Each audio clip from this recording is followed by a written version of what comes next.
Isang magandang araw po sa inyo lahat. Muli ako nga pala si Jenry Hola. Ito po ang aking pang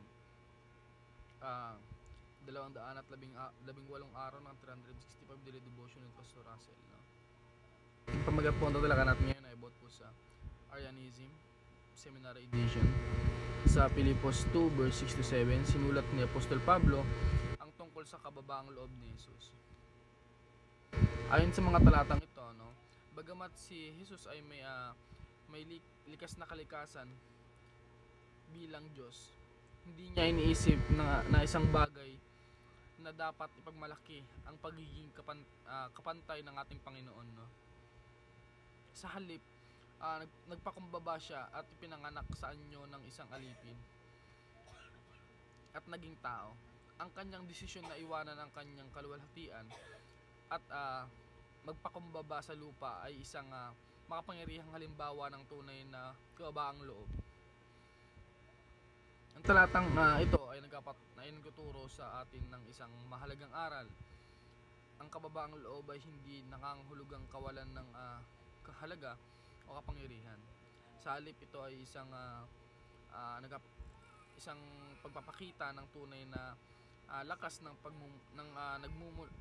nagmumula sa pagpapakumbaba at paglilingkod sa iba. Si Jesus, no, bilang Diyos ay hindi nangangailangan ng pag-aangat o pag-aaral mula sa iba, ngunit pinili niya maglingkod at mag-alay ng kanyang buhay para sa kaligtasan ng tao.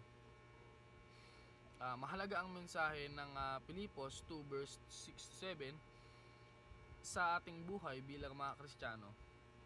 Ito ay isang paalala na ang tunay na halaga ng isang tao ay hindi nasusukat sa kung anong desisyon o status meron siya sa buhay. Ang pagiging may kababaang loob at handang maglingkod sa kapwa ay siyang tunay na sukatan ng pagpapakatao at pagninilay sa halimbawa ni Jesus. Sa mga panahon na tayo ay tinatangkilik ng mundo at hinahangaan, mahalaga ring tandaan na ang ating layunin ay maglingkod at maging pagpapala sa iba, gaya ng ginawa ni Jesus. Sa bawat takbang ng ating tinatahak, naway magsilbing gabay sa atin ang halimbawa ni Jesus.